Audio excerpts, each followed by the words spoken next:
very nice things, but a lot of people said they like Trent Horn, and I was really shocked by that, Trent. I'm So, equally are perplexed. you? Does that surprise you? Well, that's certainly nice to hear. And did you really ask them which guests need improvement? Yeah, I did, Wow. and almost nobody wanted to answer me. Everybody was very, very nice. But somebody did tell me that sometimes my corny jokes work, but for the most part, not. So I thought that was that was helpful criticism. But Yeah, this person must have never had the joy of having a father in their life. yeah, right. That's the comforting. There's a comforting, corny reassurance of dad jokes. Yeah, that's right. Well, thanks. I don't know how I feel about that. That I would like my jokes to be funny, not comforting. But okay, all right, I'll Oh, take they are that. funny. They Yeah, they they show the gentle humor sometimes. of life. All right. Okay, fair enough. Thank you, popular Trent Horn. Again, the number 888-318-7884, 888 truth. And there's just another reason why you should join Radio Club. You just go to Catholic.com/Radio Club, and you can find out all about it there, and you can sign up, and we send you these really I think fun little things each week. Just once a week. We don't bother you too much, and then we'll ask you for your opinion about things as well. Trent, if I had to, I mean, I was telling you again. I guess this is a corny dad joke that the only Catholic moral teaching that I'm opposed to is the one that says you can't steal your kids' Halloween candy. You pointed out to me as maybe I think you must have a Jesuit education because you said that's taxes. That's not stealing. Stealing But is something that taking something you have no right to. And if children live in your home, they don't really have I have a a right to their candy. direct right to their own possessions. As a parent, you can Oh, determine if a child has certain possessions or not, if it's good for them or not. right. You can also take some of their possessions if it's for the good of the whole household. So Yep. And if I'm in one a could better make an mood, right, because one could make an analogy of taxes that you need a percentage of what your children brought in to lift your spirits so the whole household can function. Now, it's up to you, Si, whether I'm curious if you're going to tax your children a Halloween candy, do you take more from the children that got more candy, or do you believe in a flat tax? I think it must be a flat tax actually because I don't think it was related to like your income was really high this year. You got a full what do they call it? A pillowcase full, and so your taxes are going up. No, I never did that, but that I totally went by quality. Like kids, I've noticed this, Trent. Kids like sugary stuff like gummy bears and that kind of thing. And then when you get older, you like stuff with chocolate in it. So I used to lighten their chocolate load. I would just help them out lightening the chocolate load. Yeah, if they can't appreciate it, then Exactly. you should be able to. Yeah, there's always those candies too that. And what's fortunate for me is I have children who are very little. I mean, last Halloween, my son was 2.5, and he just liked being able to go around, and the act of just getting the candy was enough. Yeah. And I gave him a few pieces, but I mean that stuff's bad for him anyways. He can't really eat that. So then I have to sort through. All right, which ones am I going to take for myself? And yeah, like Smarties and like cause some kind No, of who like the wants hard Smarties? sugary candy, Yeah, right. or like yeah, those really hard like medicinal candies. I'm like, no way. But when I see the fun size Kit Kat, which by the way, the fun size, that's what they should call the king size Kit Kat. That's the real That's fun that's when you're size. really having fun, right? But Yeah. any So size Kit Kat is fun size. yeah, They're sure all fun thing. size. Yeah. Yeah, I remember when my first daughter was 2, and she thought that the whole point of trick or treating was people open their door and you got to look in their house. She thought that was just great. Like, oh wow, we get to look in all these houses. How old is your daughter now? 24. So Yeah. does she go to open houses a lot now? Like she's just like anytime, like Oh she subscribes to realty sites. An open house, I gotta go. no, I don't. Not You that should I'm ask aware her. of. I Yeah, who hadn't thought of knows? that. Oh, but I would that would be fun to see. I can't get any chocolate off of her now. Again, we are talking about Catholic moral teachings that you might disagree with Trent Horn, 888-318-7884, 888-318-7884. Every single line is already full, Trent. I think we better go to the calls. Sure. Let's go to Dave in St. Louis, Missouri, listening to EWTN on Sirius Satellite Radio. Dave, you're on with Trent Horn. Yes, thank you. Enjoy your show. Yeah, I'll just real quickly. I am a Catholic, and I do agree with basically all the teachings of the Catholic Church. The subject of same-sex marriage. what I struggle with, and I'd like you guys to maybe set me straight on this, is I do not think it's right. I disagree with it. But as an American, how can I not support somebody else living their life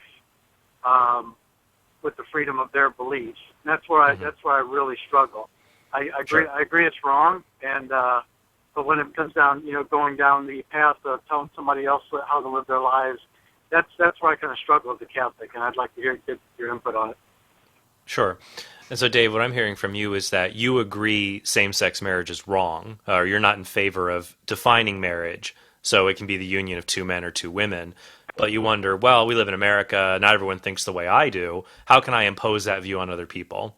I think what's important when we look at this issue and from where you're coming from is to know when you make laws related to marriage, no matter who you are, even if you're somebody who's in favor of what's called same-sex marriage, you always impose a view on other people. There's no way around it because you have to define what marriage is, and then the law says from that definition who can marry and who cannot. So, for example, the way the law is now, it says marriage is the union of two adults. And you would agree that marriage is at least the union of two adults, obviously, right? That's correct. Cool. So you may have heard there's people like this. There's actually really about 500,000 of them, according to some studies, called polyamorous people. Some of them want to get married and have it be a marriage of more than two people. Two women and a guy. There was 3 people in Montana of that makeup, 2 women, 1 man, and they wanted as a throuple, not a couple, but a throuple, to get married, to be legally married. Now, Dave, let me ask you the question: would you be okay saying no? The law is marriage is 2 people. You wouldn't feel. Would you feel uncomfortable imposing a view saying no? Those 3 people. That's not marriage. Like, what do you think about that case? No, absolutely. I don't think it's no. I do not think it would be like a clear definition of marriage. No. Okay, so what's interesting there is you would be much less hesitant that, at least with these people, and usually a lot of people haven't heard of polyamory, but it's on the rise. Here, you would say to them, you're not imposing just like your personal religious view on them.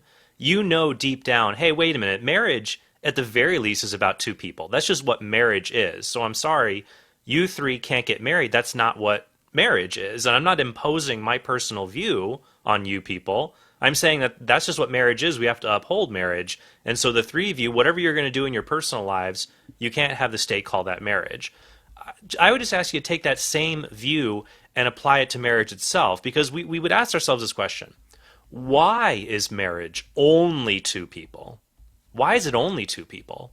Because if it's redefined and we say, well, marriage is about adults who love each other, so 2 men, 2 women, man, woman, well, you can have more than 2 people love each other. But if marriage is about the union of a man and woman because it's open to life, it's the most unique kind of union out of all of them, the most unique kind of human relationship, well, if it's for uniting men and women, it only takes 1 man and 1 woman to unite and have this union that's open to life. That's why marriage is 2 people. So with the same emphasis that we would say, no, 3 people, that's not what marriage is at its core, so we're not imposing anything, that's just not marriage. We would say, I don't care what the law says now, 2 men or 2 women, that's not marriage. Marriage is about uniting a man and woman. It explains, for example, why it's only 2, why it's lifelong, why the government has any business regulating it. And so I think that's what we have to say is, no, we're not imposing a personal view. We're saying marriage has an objective truth. And even if many people don't recognize it, it does. And that truth is that it's about uniting 1 man and 1 woman. And so it's not imposing anything. It's exposing the reality of what marriage is. So is that a helpful kind of starter on the discussion? Very, very good. Yeah, no, I appreciate that. It's one I've been struggling with for many years. And again, I agree with what you're saying. And politically, it's kind of leaning towards like a libertarian view from a political standpoint. I've always struggled with that because my Catholic faith overrides everything. Sure. I could never really give I could never give a good answer to somebody that said, well, then how can you impose my happiness, as an American, to live my life the way I want to? and obviously it's been a struggle. So. Oh, sure. And Dave, I'd recommend then when someone brings that up, say, look, everybody who defines marriage imposes a view. If you believe in same-sex marriage, odds are, not always, but odds are you're going to be against polyamorous or polygamous marriage. Those people impose a view of marriage too. Or they at least agree child marriage should be illegal. They definitely impose a view on people who'd want to marry children.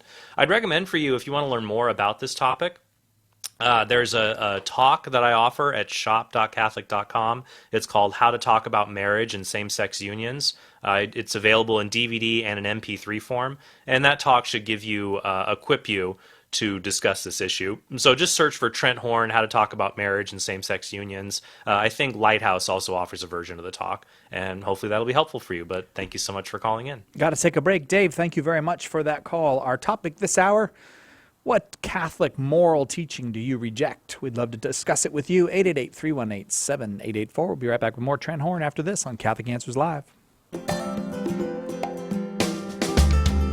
Don't you just love listening to Trent Horn? Did you know you can book Trent or any of our other great speakers to speak at your parish or special event?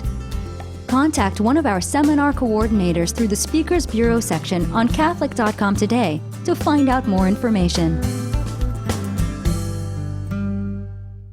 January is Pro-Life Month, and to get as many people as we can involved in the pro-life cause, we're making Trent Horn's book, Persuasive Pro-Life, and his DVD, Making the Case for Life, available for just $5 each. That's a savings of over 70%. Both the book and the DVD were made specifically with you in mind, to help you engage in sustained and meaningful dialogue, and to give you the tools you need to change people's hearts and minds, so that together we might build up a pro-life culture, one person, one conversation at a time. To get your copies of the book Persuasive Pro-Life or the DVD Making the Case for Life for just $5 each, just call 1-888-291-8000 or visit the shop at Catholic.com. Do you subscribe to Catholic Answers Magazine? We hope, but if not, right now we've got a deal that you're going to love. We've reduced the price and thrown in a free digital subscription when you subscribe. That's right, subscriptions to Catholic Answers Magazine just got cheaper, $10 less on one-year subscriptions and $20 less on two-year subscriptions. And right now, when you purchase a subscription, you get a subscription to the digital edition added to your order for free. With a deal like that, it's the perfect gift for friends, family members, seminarians, your priest, even yourself. When you get right down to it, what other gift has the potential to touch hearts and reap eternal rewards? Log on today to CatholicAnswersMagazine.com and sign up yourself, your friends, and your family for a magazine that is bound to make a difference in their lives and the lives of those they meet. Share the faith. Defend the faith. Catholic Answers Magazine from Catholic Answers, the most trusted name in Catholic apologetics. Call now with your question. 888-318-7884. This is Catholic Answers Live. Welcome back to Catholic Answers Live. Trent Horn is our guest this hour. Our topic: what Catholic moral teaching, or which Catholic moral teaching, do you reject? Is there one that gives you a hard time or that you want to give a hard time to? Give us a call, 888-318-7884. We'll be very pleased to discuss it with you. We are joined at this moment by our president, Chris Check. Hi, Chris. All those moral teachings give me a hard time, Si. They're supposed to give you a hard time, right? Yeah, why make a moral teaching if it's not hard to follow it? Yeah. Well, that's not exactly true. No, not all of them. Yeah. Half. Yeah. What on those places where we're tempted to go out of bounds, that's where you need a teaching. Amen. Yeah. Yeah. So, Trent, I was talking to Jennifer Phelps. For our listeners, Jen Phelps is the sweet lady who organizes all the logistics for when our speakers go on the road.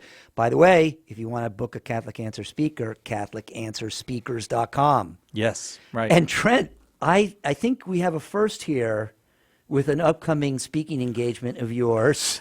Apparently, there is this super extended family of Irish travelers who are having a family reunion in Fort Worth.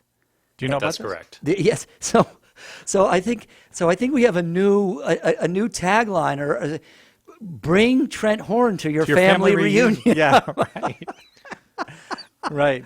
So usually it's like the moon bounce or the balloon clown who's making the balloon But this time it'll be Trent. the poodles out of the balloons or I don't think they bring those people for family reunions. Don't they usually you get like 80 people with matching shirts at Disney World? Like family reunions are it's not like a kid's birthday party. It's a big deal. And then this is not just any family. This is like hundreds of people who are all getting together. Apparently it's something like 400 Irish travelers.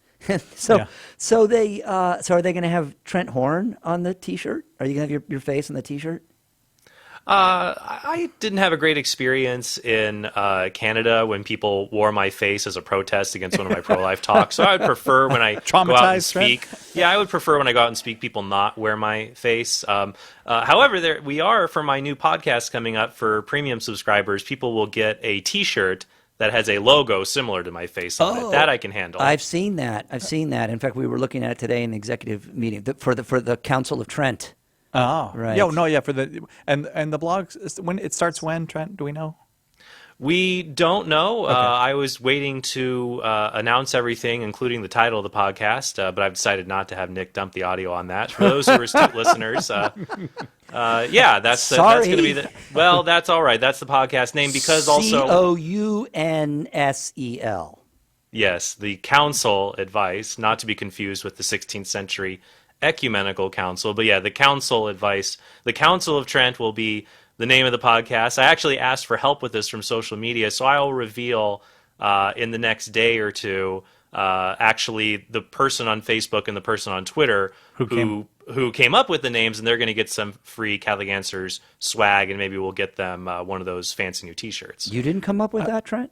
Well, I did, but I wanted to. That was a name I had used for my website previously, and I put it out there. I wanted to see on social media what people thought would be a really good name, and I didn't prompt them. Okay, so and that one shot right to the top. So I really didn't spill the beans there, did I? Yeah. Listen, no, Trent, if you did, it was not a hill of beans. It was a small cup of beans. I know. Cy wants to get back No, to I just questions, but I love the sound of my own voice so much. We're really here to talk about our cruise. Oh, is that what we're here? Okay, I got it. June 8th through 15th. Trent there, and Trent Horn is joining us along with Archbishop Alexander Sample of Portland, Oregon, Father Hugh Barber, and yours truly, my friends. We have booked the entire river boat, the Amma Serena. This is a line above Viking. It's a lovely boat. It's brand new, 2015. Vienna, Budapest, Bratislava, Salzburg, and we have just completed all of the details for the optional post-cruise 3 days in Prague, one of my favorite cities. Of course, I'm a Czech, I have to say that. The Charles Bridge, St. Vitus Cathedral, where St. John the Nepomucen is buried. Good King Wenceslaus is buried there. We'll see the Infant of Prague. We'll have Mass at Our Lady of Victories. We'll visit the famous Sedlec Ossuary and the Sedlec Cathedral, which is about an hour out of town. This is going to be a delightful add-on. Only way to come, of course, is if you're coming on the cruise, and the only way to come on the cruise is to get one of the last 3 rooms remaining on the boat. 3 rooms left. So and then you filled the entire boat? Indeed. So don't delay. CatholicAnswersCruise.com, CatholicAnswersCruise.com, or call our friends at the Cruise Authority, 1-800-707-1634, 1-800-707-1634. Cy, you were on our last cruise. They are a great time. Our last cruise was my first cruise, and I didn't know what to expect, but man, it was wonderful. A couple things. One, the people who come, it's just such a pleasure to get to have dinner with folks who are kind of where you are in their Catholic faith, and kind of build that community. The speakers were fantastic, and cruising is fun. I would do that again. It is. Food's good. We're going to see beautiful places. 1-800-707-1634 or CatholicAnswersCruise.com. Cruise the Danube with Trent Horn coming up this June. All right. Thanks very much, gentlemen. Thank you very much, Chris Check. You got to get that blog out before June 8th then, because then you're off to Europe. Well, maybe you're going June 7th.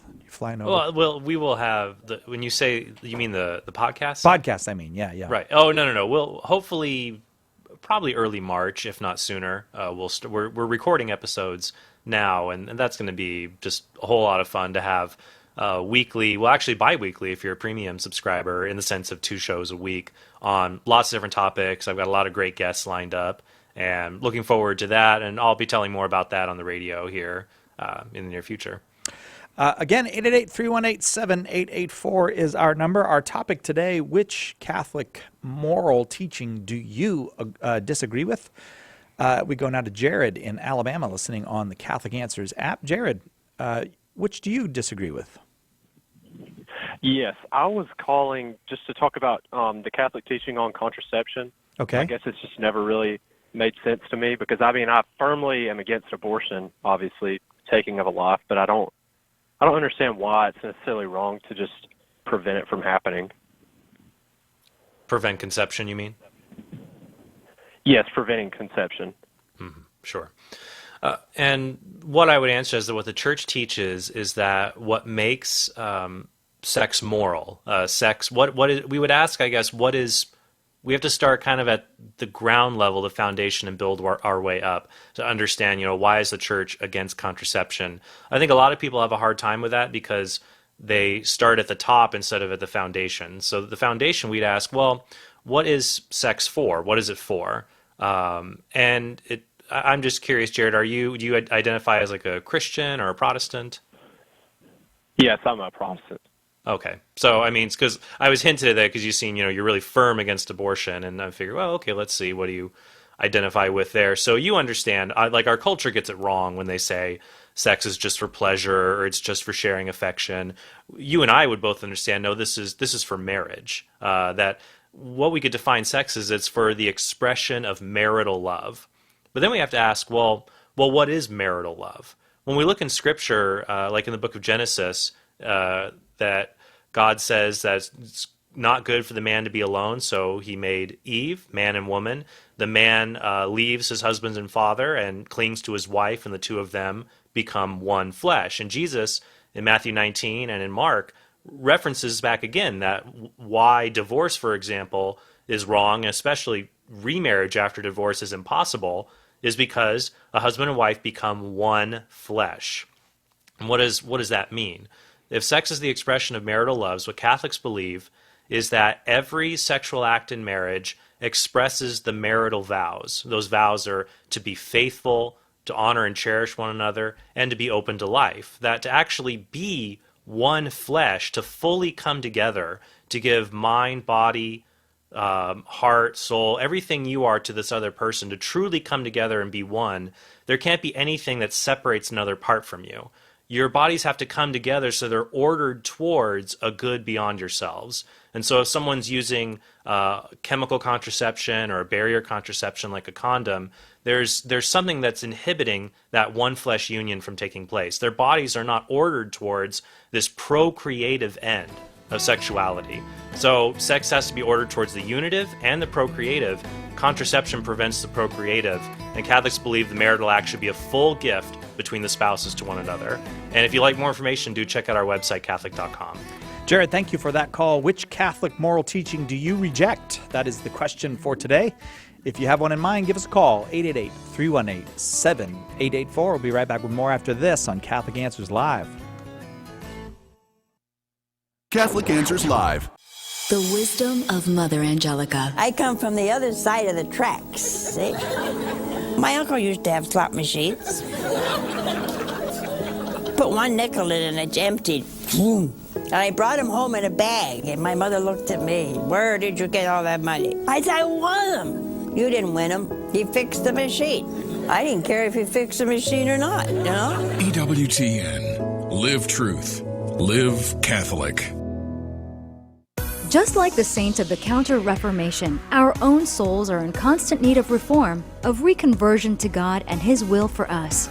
We struggle with sin. We become distracted in prayer. We find it hard to be loving and easy to be selfish. In Reform Yourself, Sean McAfee shows you how these magnificent saints can be guides to your own personal transformation. We all need to reform our souls. Let the saints who reformed the church show you how.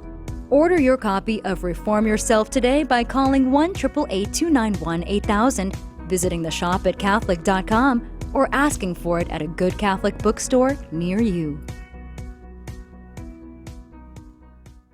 Did the Catholic Church add books to the Bible? Or did Protestants remove 7 books from the Old Testament?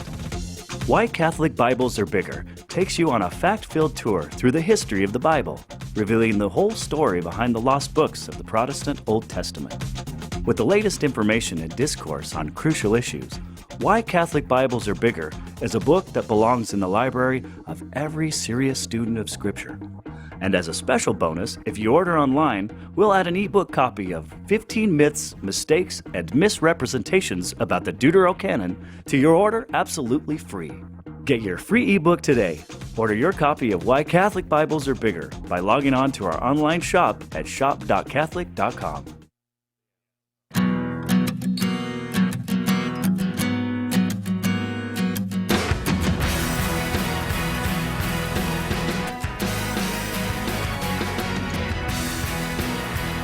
Welcome back to Catholic Answers Live. Trent Horn is our guest. Trent is the author, among many things, I want to mention this right now, of Persuasive Pro-Life, How to Talk About Our Culture's Toughest Issue. And he made a DVD along a similar vein, Making the Case for Life, How to Talk About America's Toughest Issue. And until midnight today, these continue on sale for $5 each at our website, shop.catholic.com. Each is just $5. Because we want to get them in as many hands as we can for Sanctity of Life Month. So if you haven't got them yet and you'd like to get them, Persuasive Pro-Life and Making the Case for Life, each at shop.catholic.com for just $5. 888-31-TRUTH is our number here, and our topic is, which Catholic moral teaching do you disagree with? Which one do you reject or have a problem with, or maybe want to challenge? Give us a call, 888-318-7884. Tom in Baltimore, Maryland, listening to EWTN on Sirius Satellite Radio. You are on with Trent Horn, Tom. Which Catholic moral teaching do you reject? Good evening. How are y'all doing? Very well, thank you. So I don't really know exactly what the teaching is on the use of nuclear weapons or their existence, but I've always been told that the Catholic Church says their use ever is wrong and their existence is wrong, and I would argue that both of those statements are wrong. Obviously, the use of nuclear weapons to end World War II was a good, valid. It saved millions of lives, and the fact that we have nuclear weapons, if you look at the number of deaths caused by war. Around the beginning of the 1700s, it started arcing. If you go left to right on the curve, arcing upwards, and then after the Civil War, just started shooting up until the first nuclear weapon was used, and the worldwide deaths from war then dropped back to what they estimated pre-1700 levels were, and it's kind of stayed there because nobody's willing to fight these massive battles anymore. So I don't know what the Church teaches on it. Sure. Well, Tom, let me jump in and fill you in, and we can have a little bit of a discussion. You're right when it comes to nuclear weapons, and these principles also apply to chemical and biological weapons. So, but nuclear weapons would have the greatest impact of being a weapon of mass destruction. So you're right, there's two separate issues here. One would be the use of nuclear weapons, and the other would be the development and the armament of nuclear weapons. To me, I think that the Church has a pretty clear teaching on this about their use, though you're right, some Catholics do debate about their particular use, such as in the case you mentioned with Hiroshima and Nagasaki and using nuclear weapons to end the Second World War, or at least end the war in the Pacific theater. The war in the European theater was already done.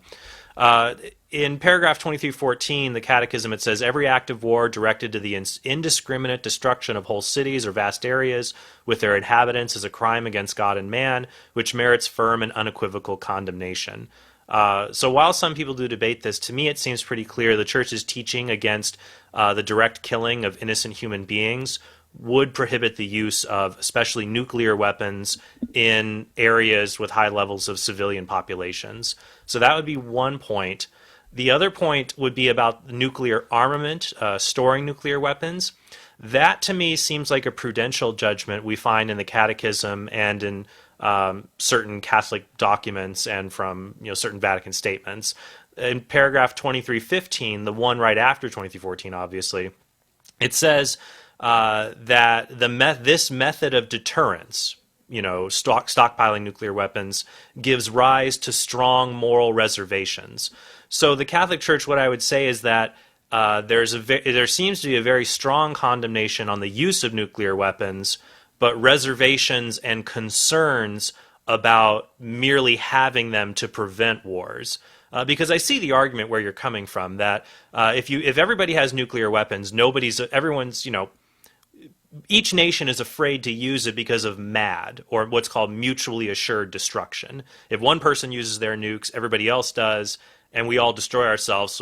So it kind of keeps us all terrified, and we don't use them. Now, it's possible you have rogue elements, rogue nations, or terrorists who use nuclear devices, and that's something that's of grave concern that maybe you don't care about that. Who knows?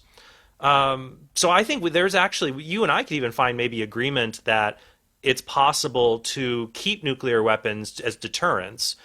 I think, though, I really can't, and I think the church can't support their use in combat. So let me ask you a question just to see if we can get on this topic. Do you think that it's possible for a nation in war to commit a war crime, and what would that look like? Yeah, and actually, your description, so the church's teaching on that then would define, for example, our bombing of Dresden or Tokyo or the German bombing of London as a crime. Yeah, because it was mass. Yeah, and I have actually no problem with that. Mm-hmm. I have no problem with that either. I think one of the things, especially our nation, has done a very good job of is using technology to pinpoint specific areas and specific targets. Right. And so like when the church teaches about the use of nuclear weapons, note that what it says in paragraph 2314, it's talking about destruction of whole cities, vast areas. So I would say that if it is wrong to target civilians in war, like if we just, surgically used, surgical cruise missiles merely to target elementary schools and hospitals to completely obliterate a nation's morale. If we agree that's wrong, then if you drop a nuclear bomb on a city and it destroys those buildings and everything else, it's the same kind of wrong. Now, that's why I think that, the bombings of Dresden or Hiroshima or, what the Germans did in London would be wrong. Now, however, let's take Hiroshima. If the Allies had dropped that bomb on the Japanese fleet, and these are soldiers engaged in combat against another nation, and completely wiped out their fleet with one hit, I would say that would fall, that some people still say, well, there's certain weapons you just can't use in war because of the suffering they cause. That's why the Geneva Convention and other war tribunals still prohibit nations today using mustard gas, things like that. But I think you can make much more of a case for using a large mass destructive weapon only against an enemy force. But to me, it seems cut and clear you can't use it against populations with innocent civilians. So does that make sense? Do you think then it would be immoral, for example, and one of the things that the United States has done specifically has been able to make their nuclear weapons much smaller so that you don't have to use a huge nuclear weapon to wipe something out. You can use a much smaller weapon with much more accurate targeting. So you use a smaller nuclear weapon to wipe out some kind of a hardened target, and by chance there is collateral civilian damage that happens. It's not the target, but it is collateral. And that would depend ultimately on the situation that's involved, because whether you use a nuclear weapon or a non-nuclear weapon, if you're targeting an enemy force, there's always a risk that there's going to be indirect killing, or as it's called, collateral damage, that there will be civilian deaths. It doesn't matter what kind of weapon it is, whether it's nuclear or non-nuclear. I would say that with nuclear weapons, because of their capacity for spreading radioactive fallout, you have a greater likelihood of indirectly hurting and killing civilian populations. And so if a nation were to go to war and were looking through their different weapons to use, they should strive to follow just war principles, which is use weapons as a last resort when all other options have failed. Only use weapons that do not cause a greater evil than the evil you're fighting. And there has to be a reasonable prospect of success in the mission. So I would say, using any kind of weapon, you have to weigh the consequences. But in that particular case, even if you're using a very small nuclear weapon, you also have to raise the possibility, what if that antagonizes the other guy or his allies to use one of their big nuclear weapons because we'd used one of ours? So I would just say that in balancing that out, whatever the weapons we're using, we should follow the principles of just war that are outlined in the Catechism. But when it comes to weapons of mass destruction, nuclear, biological, or chemical, there's just an extra added sense of danger and caution we must have because of the potential for widespread damage that can be caused by these weapons. So I understand people where they're coming from who would prefer these weapons never be used, and I understand people who see that nuclear armament can maintain peace. So I think that the Catechism expresses prudential judgments on that we have to sift through. That it does create strong moral reservations to have these powerful weapons lying around. But it should be very clear they cannot be used directly against innocent civilian targets. And if you'd like to learn more about just war principles, we have a few articles about that, including, I believe, one on the Hiroshima bombing on our website at Catholic.com. But thank you for calling in. It's a good discussion. Thank you, Tom. It would be okay to use a nuclear weapon if like an asteroid were hurtling at us and we could send a team of drillers up there to drill into the asteroid, put the nuclear bomb in the asteroid and blow it up, right? That would not be okay for a variety of practical reasons, Cy, as to why that would not work at all. But it would make Number one, an asteroid as large as the one I think you're referencing, like the size of the state of Texas, would have no direct impact on the asteroid's trajectory. And number two, here's the other problem with that, Cy. Which makes more sense? Taking oil drillers and training them to be astronauts, or training astronauts to drill oil rigs, or to drill in the ground? I feel like what you're implying is that not all Bruce Willis movies are realistic, and I don't know if I can accept that. We better take a break. I will admit that Die Hard and possibly Moonlighting is realistic, but everything else, not quite sure. I don't know, you and I are just on opposite sides, Trent. Opposite sides. We'll be right back on Catholic Answers Live. Catholic Answers Live with Trent Horn is coming right back.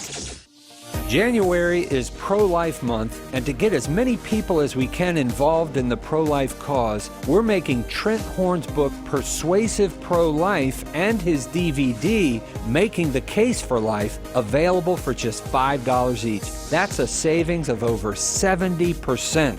Both the book and the DVD were made specifically with you in mind, to help you engage in sustained and meaningful dialogue and to give you the tools you need to change people's hearts and minds so that together we might build up a pro-life culture, one person, one conversation at a time. To get your copies of the book, Persuasive Pro-Life, or the DVD, Making the Case for Life, for just $5 each, just call 1-888-291-8000 or visit the shop at Catholic.com.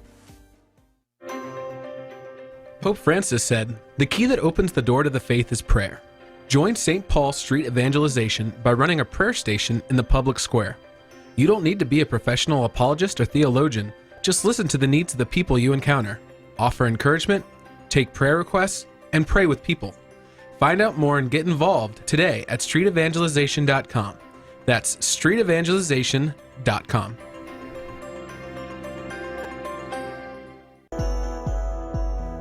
Just like the saints of the Counter-Reformation, our own souls are in constant need of reform, of reconversion to God and His will for us. We struggle with sin. We become distracted in prayer. We find it hard to be loving and easy to be selfish. In Reform Yourself, Sean McAfee shows you how these magnificent saints can be guides to your own personal transformation. We all need to reform our souls. Let the saints who reformed the church show you how. Order your copy of Reform Yourself today by calling 1-888-291-8000, visiting the shop at Catholic.com, or asking for it at a good Catholic bookstore near you. Call now with your question, 888-318-7884. This is Catholic Answers Live. Welcome back to Catholic Answers Live. The very popular Trent Horn is our guest this hour. Our topic, what Catholic moral teachings do you reject? Is there something that the Catholic Church teaches as right or wrong that you find unacceptable and would like to discuss, maybe even engage in some back and forth about? Give us a call, 888-318-7884, 888-318-7884. Did you want to say anything else about nuclear weapons? Or I No, I just want to be clear with those who are listening that, there are certainly principles in Catholic moral teaching that are clear, like, the principle of double effect or the principle of just war that feeds into the use of nuclear weapons, that obviously you don't attack an innocent nation as a first strike in order to be an aggressor, to take their resources, or to start a war with somebody. However, it's unfortunate the sinful world we live in, sometimes armed conflict is necessary to prevent greater evils. So we have to figure out, well, what's just and what's unjust when you fight wars. And I think it was the Civil War general Sherman who said, frankly, that war is hell. Yeah. And so you try to figure out what is the best way of going about this, and you cannot engage in intrinsically evil things, war crimes, in order to win wars. And so when we talk about things like nuclear weapons, as I said with the caller, there's two issues here: their use and their stockpiling. I think their use, it's really clear that if you wouldn't drop mustard gas or even conventional bombs on a bunch of innocent civilians, schools, hospitals, churches, you shouldn't do that with a nuclear, biological, or chemical weapon. Yeah. Whatever the kind is, these weapons, especially nuclear weapons, have the capacity to and they have, in two instances, obliterated civilian populations indiscriminately. And that is an unjust way of fighting an aggressor, because these civilians are not involved directly in the conflict. However, the stockpiling of them, what we read in the Catechism, it talks about having moral reservations about it. And the Catechism is expressing what seems to me a prudential judgment, saying, well, there's something here that we should be really concerned. Maybe we shouldn't even have these. But Catholics can have reasonable disagreement about that, just as what Cardinal Ratzinger said in his commentary on the Catechism, that you can have reasonable disagreement even with the Pope on something like the death penalty. So I think that cases can be made for and against nuclear stockpiling. However, and you brought this up during the break, Si, you definitely can't do something intrinsically evil to win war. And I would agree, but I don't think merely having a nuclear weapon is intrinsically evil. It's not, because it's not directed towards someone, it's not hurting anyone, and if it's just sitting there in a silo. We keep nuclear materials in power plants. Having something stockpiled is not intrinsically evil. It would come to whether to its use or not. Right. And my reservation that I was expressing to you during the break was, what if you become comfortable with this mutually assured destruction idea, and it does work for 50, 75, 100 years, but one day it doesn't work, and then all of a sudden you're facing the destruction of billions of people. And so just to say that it's kept the peace for 50 years, that's part of the equation, but it can't be all of the equation. I that's what I was trying to express. Oh, no, and I would agree that when you discuss the issue of nuclear armament and disarmament, I mean, it's a complicated issue that experts would have to address all the different details from political, geographical, cultural, and historical angles. Yeah. And that's one objection that could be raised. Now, I think a counter could be raised is that, well, any method we choose dealing with the issue of nuclear weapons could have unforeseen consequences in 100 years. Right. So that because if we pick that everyone disarms,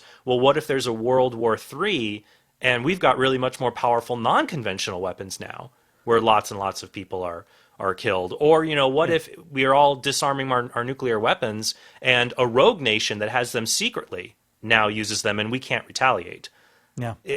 You're right. Sin. It's a sin, my friend. It puts us in binds that are very hard to. Yeah, and that's why we always have to pray. I mean, we have to take prudential strategies to maintain peace. Yeah. But ultimately, we have to pray for peace, because Jesus is the Prince of Peace. He is the one. The Holy Spirit works in the hearts and minds of anyone, people who hate us, people who are allies, whoever it may be. We have to pray for that peace from the Holy Spirit in people's hearts so they don't resort to war. And that it's not merely us sitting around with chess pieces figuring out strategy. we have to be open to a spiritual side of this as well. Amen to that. Again, 888-318-7884, our number. The question of the day, what Catholic moral teaching do you disagree with? We go now to Caleb in Fort Wayne, Indiana, watching on YouTube. Caleb, you are on with Trent Horn. Caleb, have we got you there? Nope. Caleb is taking a break right now, so we will go to Christina in Florida watching on Facebook.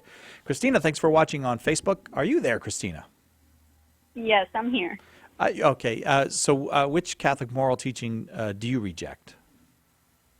Well, I wanted to expand a little bit on the prior question on contraceptives from my perspective. I'm an OBGYN, and when I began my residency, I was very firm in my Catholic beliefs, and I did not prescribe any birth control.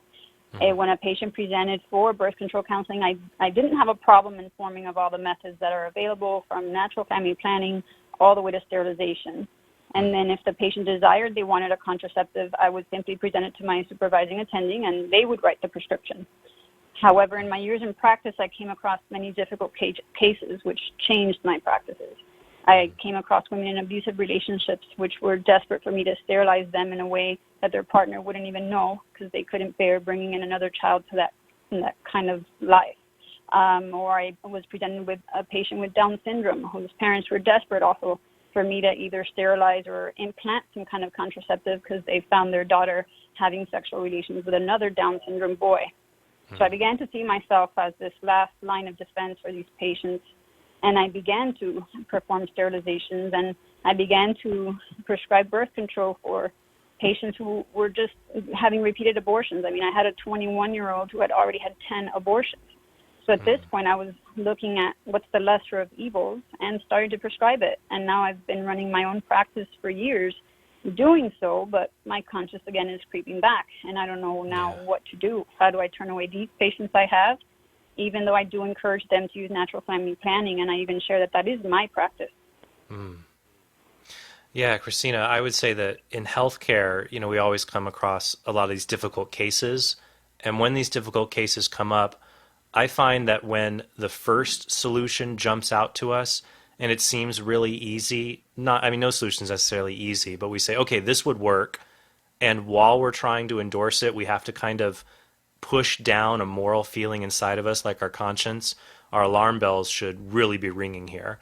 My alarm bells are going off in the cases you describe, in that the principle we have to always function in medicine is, to do no harm, to not use something that is evil in order to achieve a good means. So my alarm bells go off when you describe those cases of sterilization, for example. The church would say what makes sterilization wrong is that a doctor does not take a part of a patient that's healthy, that's functioning properly, and then intentionally damage or destroy it. In the two cases you gave, what I'm concerned about is that there are situations in life where, maybe having a child is not a good idea, so we should prudently wait. But in many of those cases, the circumstances can change, whereas sterilization may not be able to. Now, I know that people might talk about reverse sterilizations, things like that, but those aren't always guaranteed to work. The idea is that you're permanently rendering someone infertile. So in the case of an abusive husband, if a wife, in this case, is secretly sterilized and the husband doesn't even know about it, what happens if the husband realizes, I've been a monster, I got to go to counseling, I'm sorry, I hurt you, and he repents, and in 6 months, he realizes he's done something wrong, he's changed, but now his wife is infertile, and he had no idea about it. Or take the case with Down syndrome. I know people who have Down syndrome, they hold functioning jobs, they fall in love, they want to get married, especially if this girl's very, very young. We're imposing something on her that if she becomes an adult that can be independent, now suddenly she's been broken when she didn't have to be. And so these consequences of our actions, when we think we're doing good in the moment, then we can see their evil consequences later on. And so with contraception, if we agree contraception is intrinsically evil, that it violates the procreative end of the marital act, that marriage is supposed to be two people coming together, not holding anything back, but becoming one flesh that's open to life, well, then what we're doing, and I see where you're coming from, because I hear people say this to me all the time. Well, what if we do this to prevent abortions? Well, the fact of the matter is, if someone has a contraceptive mindset, if they want to have the mindset of, I'll have sex and do anything to make sure this child doesn't show up, odds are if the child does show up, that contraceptive mindset turns into an abortive mindset. So I think that might be something that you could think about as you're trying to understand this. And then I'd like to recommend a resource for you. In fact, if our call screeners can get your information, I might be able to get you some more resources from this group because they counsel healthcare providers. They're called the National Catholic Bioethics Center. Their website is ncbcenter.org. And please stay on the line because I'd like to get your email, and I might be able to get you some more resources on this question that relate specifically to physicians and circumstances you're dealing with. So, as a start, what do you think of that as a way to go? No, I mean, I definitely appreciate the resource. When it came to sterilization, to me, that's black and white. You're physically changing the body the way God made it. Like, is there anything more direct that you can be doing against God? I don't see it. So in those situations, I mean, I guess the question I'd pose for you is, what if I did like a long-term device, something like for this patient, for example, with Down syndrome, or the patient with this abusive relationship, that then when the situation does reverse, if her husband does come to realize his wrongs and changes his heart, would it be something then it's still reversible in her? Well, there's two issues I'd be dealing with here. Number one, with the married couple who are in an abusive relationship, still what this couple, they would be still engaging in the sin of contraception. They would still be using contraception when they come together as husband and wife. Now, of course, if it's abusive, we have to talk about whether there's consent here or things or that. But still, we're still trying to use the evil of contraception to prevent what we think is a greater evil, which itself is not evil. The circumstances are. If a child is conceived in this abusive situation, the child is not an evil. The circumstances they're conceived into is. When it comes to someone who is mentally disabled, if they're not married and they're not supposed to be engaging in the marital act, if they can't consent, if they're severely mentally handicapped, it's possible that we may be trying to prevent the ill effects of rape. But if you're dealing with someone that Down syndrome is not a debilitating mental handicap, and so I would say that this could impair their future fertility and their ability to seek marriage in the future. So once again, stay on the line. Let me get your email since we're out of time, and I can get you more resources on that. Christina, thank you very much for that call. Thank you, everybody who called this hour. If you're on the line, stay on the line. If you haven't gotten on the line, 888-318-7884 is the number. Trent will be here with us for another hour, and the question will remain the same. Which Catholic moral teaching do you reject? We'll see you right after this on Catholic Answers Live.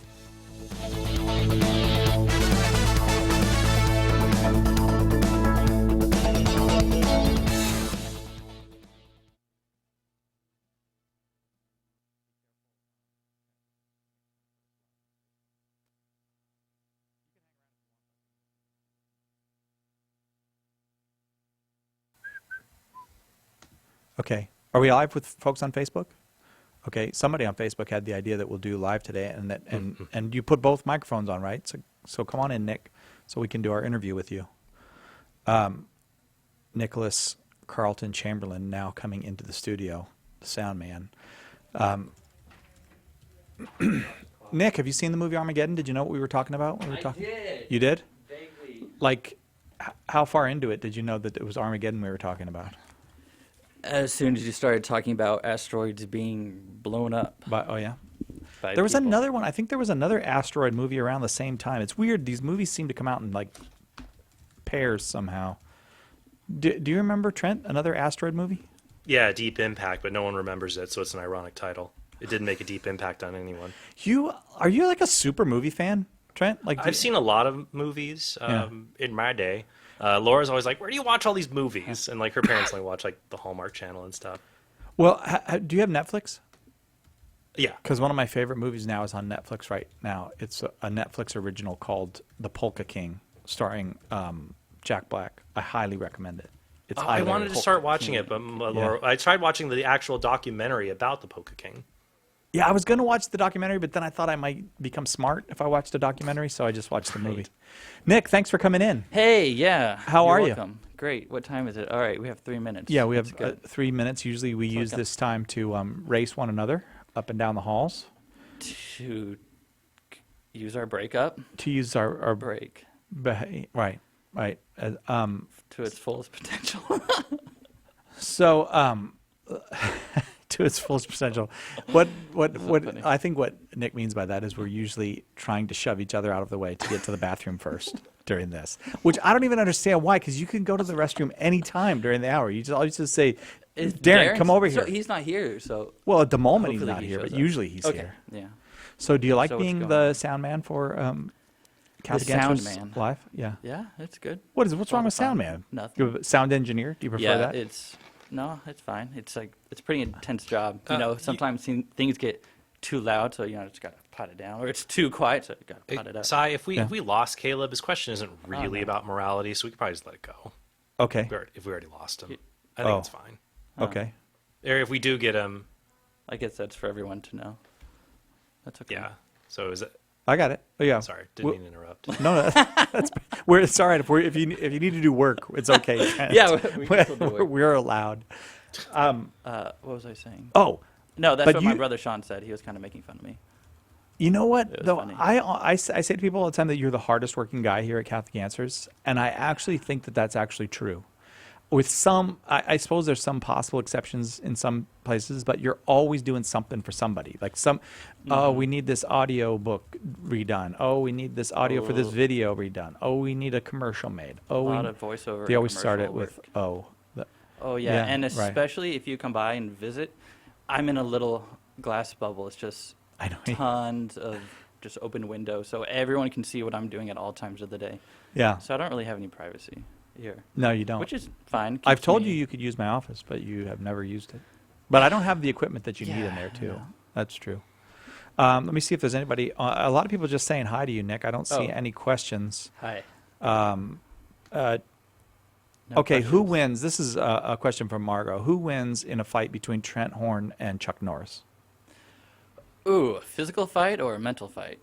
You go any way you want with that. Trick question. As soon as we meet each other, there is no fight, and we watch Walker, Texas Ranger. I think that's a good answer.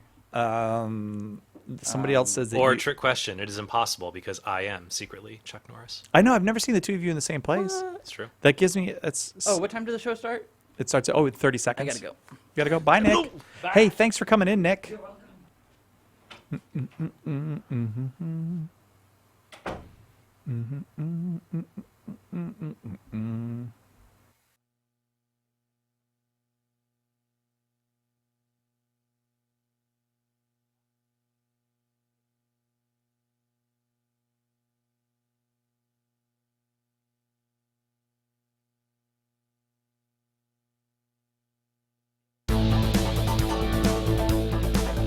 Welcome to Catholic Answers Live, the program where you participate with your questions about apologetics and evangelization, including the most important theological, spiritual, moral, and social issues facing the world today. Call now with your question for today's guest. Toll free 1-888-31-TRUTH. That's 888-318-7884. Now, from San Diego, Catholic Answers Live. Welcome back for our second big Wednesday hour of Catholic Answers Live. I am Cy Kellett, your host. Trent Horn is our guest. Trent is the author, most recently, of Why We're Catholic and The Case for Catholicism, two fine books. One maybe more for the person who wants a more generalist view, and one that would be Why We're Catholic. And then the other one, The Case for Catholicism, specifically answers Protestant objections to the Catholic faith, and it's maybe a little more technical or academic. Does that all seem fair, the way I described that, Trent? Yes. Mark Brumley, the editor of Ignatius Press, described the Case for Catholicism as middlebrow. So middlebrow. Wow. It's not highbrow, if you will. But you've made it to middlebrow. But it's middle, yeah. So Yeah. it's something that that I wrote Why We're Catholic. So yeah. Anybody with like an 8th grade education on up could read it and get a lot out of it. And Uh-huh. honestly, the hardest part, both books were equally hard to write. but for different reasons. Case for Catholicism is a rigorous 900 footnotes, argument after argument, really diving into the sources about the Catholic faith. Why We're Catholic is an introductory book you could give to anyone on the whole faith, and trying really hard, even just to use words and language and examples that don't confuse people, that help bring them in. And so that can be hard too if you're used to using kinds of Catholic, typical kinds of parlance or specialty big words. That in order to get your point across, you have to dial that back a little if you want to make your writing as accessible to as many people as possible. Yeah, it's hard because we kind of swim in the Catholic water, and so you have certain words and phrases that are very common in that, and then if you use those with someone who's not swimming in that water all the time, you can be like not that. Absolutely. For example, the book is being reviewed right now, and part of the review, so that it could hopefully receive an imprimatur and get that ecclesial approval and make it part of maybe a curricula, such as one that would be used in RCIA. During the review, there's different. Sometimes we get suggestions like, "Oh, you could mention the Holy Eucharist in this part," and I'd love to, but I actually haven't gotten to the Holy Eucharist yet. So if I just drop this right here, someone who's never heard of this would be like, "Oh, well, what's that?" And so always trying to, so that was Why We're Catholic, why it's a great introductory book to give to anyone. But if you want to go in depth to the Protestant objections we hear against our faith, The Case for Catholicism, to me, is really the #1 book on that subject now. Again, our topic this hour with Trent Horn is, which Catholic moral teaching do you reject? Is there something that the Catholic Church holds as morally true that you suspect, or maybe even hold, may not be morally true? Please give us a call. We'd love to discuss it with you. 888-318-7884. We go now to Caleb in Fort Wayne, Indiana, watching on YouTube. Caleb, you are on with Trent Horn. Your question, please. Thank you for taking my call. I'm sorry about last time my phone was on mute, unfortunately. Oh, I've done that before, where you're talking like, I'm here, but yeah, like in Horton Hears a Who. Sure. Did you get my Horton Hears a Who reference? No? All right. Go ahead, Caleb. Yeah, no, I feel you. Okay, well, again, I wanted to take my call, and the one major objection that I have to Catholicism in particular is this notion that the act of disbelieving is immoral, that it is in fact condemnable for one to reject the Catholic faith, for example, after having learned it. That to me doesn't seem like a moral precept which is consistent with that of an absolute God. Okay. Kayla, let me ask you a question then. What kind of moral precept do you think God should adopt when it comes to believing what he has revealed through divine revelation? Well, I don't think that there can be one. I don't think that belief is any sort of act or action. I think that belief, in other words, isn't some sort of binary choice or even fractal choice. It's not a choice. It's merely the act of being convinced of something. So you make it sound like then our beliefs are just something that happened to us. We don't choose them. It's kind of like if I tell you, don't think about pink elephants, you're thinking about what? Sure. You're thinking about pink elephants. So I think what you're saying is things get presented to us, and then we either, it just kind of clicks or it doesn't. So how could we be held accountable for that? Absolutely. There are going to be certain heuristics that tend to make us, that force us really to lean more one way or another. I think that there are a lot of different variables here, everything from genetic components to how you were brought up as a child, to the level of indoctrination. Sure. Well, Caleb, are there any beliefs that people hold nowadays that you think are blameworthy, that you think, you shouldn't believe that, or holding people responsible for that, like racism or Holocaust denial? Because one problem with this view is I agree that some things just come into our minds, but other kind of beliefs we hold, we kind of will ourselves to believing it. We can sometimes even cling to an idea in spite of other evidence. So I think there are aspects of belief that our will is involved in. And so we can have control over which beliefs we're choosing to hold and which ones we aren't. Because I think you and I would agree there's certain beliefs that are bad to hold, right? Well, sure, but I think what you've basically described there are merely levels of conviction. In other words, it might be silly to believe in Bigfoot, but some people do. But it's really just more so. I would even label something along those lines as hope more so than belief. Mm-hmm. But so yeah, this exists on a continuum. So some people are going to believe some things more certainly than others, and there are certain things like Carl Sagan's dragon, right? If someone tells you they have a pet dragon, you're not going to believe that because it's extreme. But if somebody tells you they have they found a pet, or they found a dog and they brought it home, it's in their garage, you're not really going to just assume that that's a lie or So wrong. Caleb, I think where your struggle with belief here, because I think in general we want people to, we hold them accountable to certain things when it comes to belief. So if I promise to go to a friend's house to help him clean up on Saturday, and I get there and his house is locked and he went on a hike and he said, I didn't believe you were going to come over, and I didn't believe I needed to call you to say I wouldn't be there. Those are beliefs we would hold him accountable for. I mean, his actions are accountable, but the actions flow from these beliefs, and we'd say, no, you shouldn't have believed that. So I think where you and I might be at differences is people being held responsible for certain kind of beliefs, and it sounds to me like you equate religious beliefs with kind of like extraordinary beliefs that contradict what we know about reality, like the belief that a dragon is under a table. Because for me, the reason I don't believe that is to me that contradicts fairly significant evidence that dragons don't exist. Because if there were dragons, we would have more sightings of them. We would have archaeological, biological evidence of them, things like that. So that's why when I hear these arguments that skeptics and atheists make and borrow from Sagan's principle about extraordinary evidence, I would say belief in religious truths is not extraordinary in that sense of violating well-established empirical evidence for certain truths. But I would say, though, that if God exists and he reveals himself to us, we choose to either believe that or not believe that. We may have to, kind of nudge ourselves, like in Pascal's wagers, say, some things here I may not be sure about, but I'm going to trust and I'm going to believe.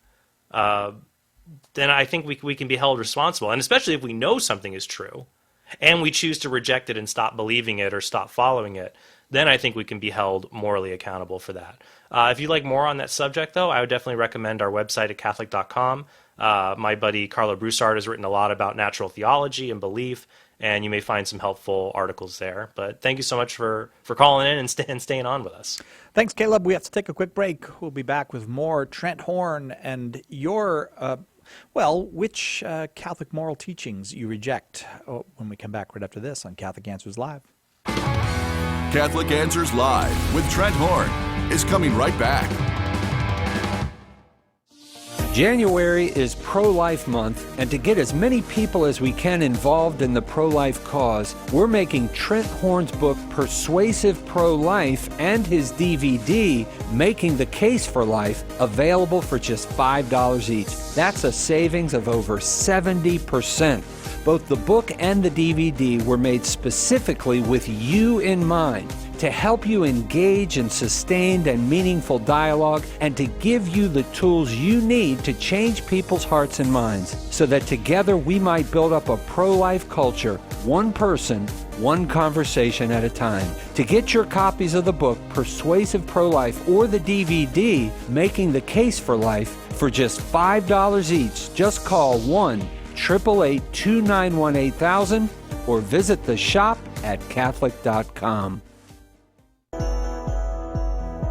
Just like the saints of the Counter-Reformation, our own souls are in constant need of reform, of reconversion to God and His will for us.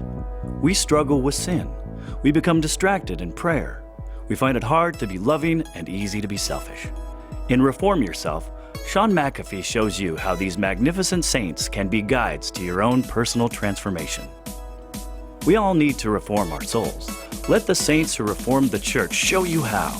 Order your copy of Reform Yourself today by calling 1-888-291-8000, visiting the shop at Catholic.com, or asking for it at a good Catholic bookstore near you.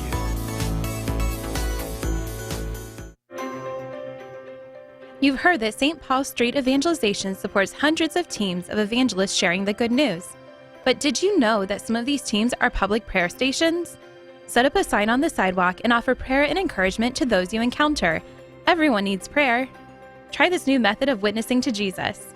Contact St. Paul Street Evangelization to get started at streetevangelization.com. That's streetevangelization.com. Call now with your question. 888-318-7884. This is Catholic Answers Live.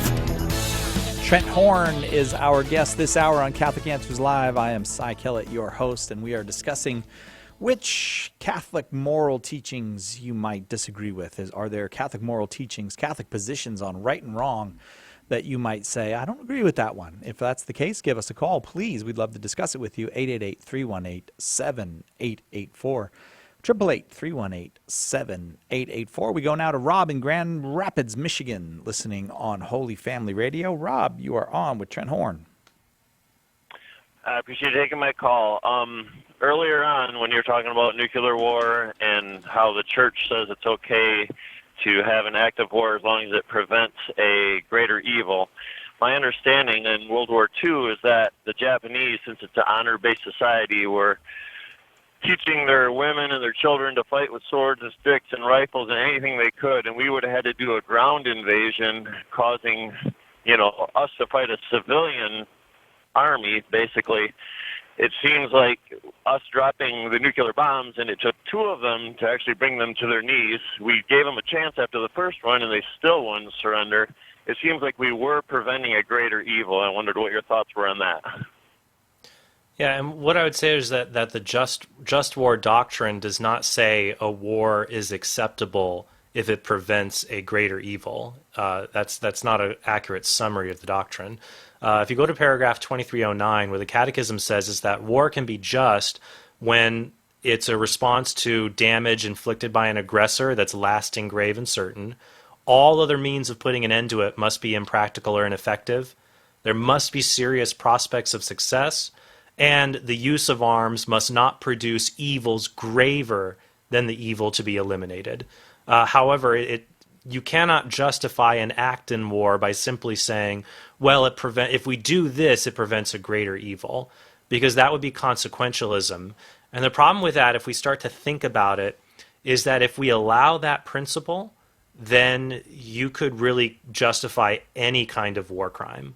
If the principle is, well, if we do this act, less people will die in the long run, then you could justify anything. You could justify using. Imagine if we, if now or even back then. I mean, you couldn't have this technologically, but you could. I can think in my head now of like 10 different horrifying ways to attack an enemy to get them to surrender quickly.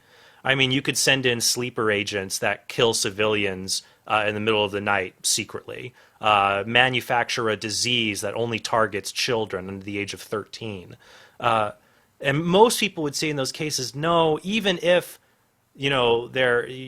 people might die and we have this conflict, we must always avoid murder. There's a great article on this actually on our website at Catholic.com by our current president, Christopher Check. He wrote this, I think, before he was president of Catholic Answers, saying dropping the bomb on Hiroshima was wrong, period.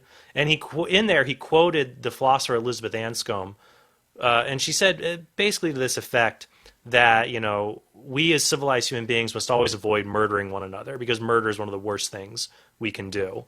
So, Rob, I see where you're coming from in that, we want to try to have the fewest number of people die, in any kind of conflict. But if we choose to do evil things to accomplish that goal, sometimes we just have to let the goal happen. We can't resort to evil because then any evil's on the table. Do you see where I'm coming from?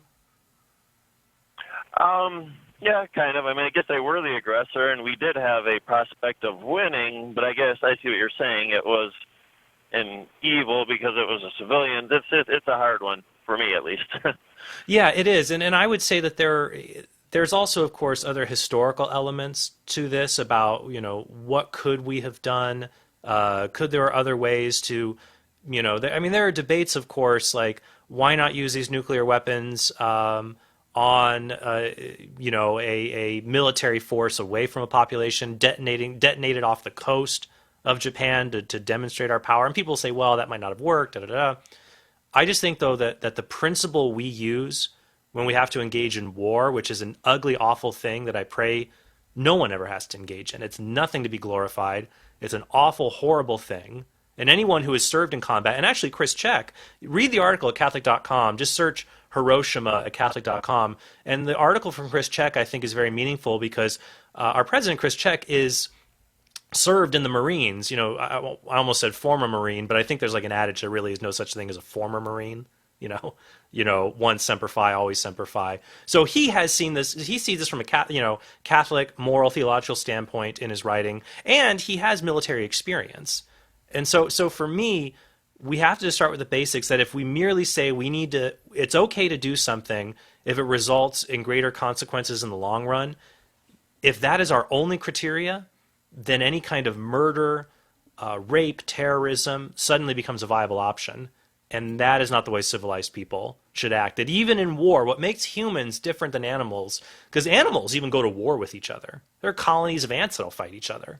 What makes humans different is that we understand that moral truths apply even in war, which is why we believe there are things called war crimes, and that we ought not treat civilians and even other soldiers in horrific ways. And I think when we look at, if you just see what these nuclear devices did in Hiroshima and Nagasaki, it was truly horrifying what happened to the civilians there. And it's just not something we as civilized people should support, no matter the consequences. So yeah, go to the website, Catholic.com, just search Hiroshima at Catholic.com. It'll probably be the first one that comes up. And that should be helpful for you. Thanks, Rob. 888-318-7884, our number. Which Catholic moral teaching do you reject?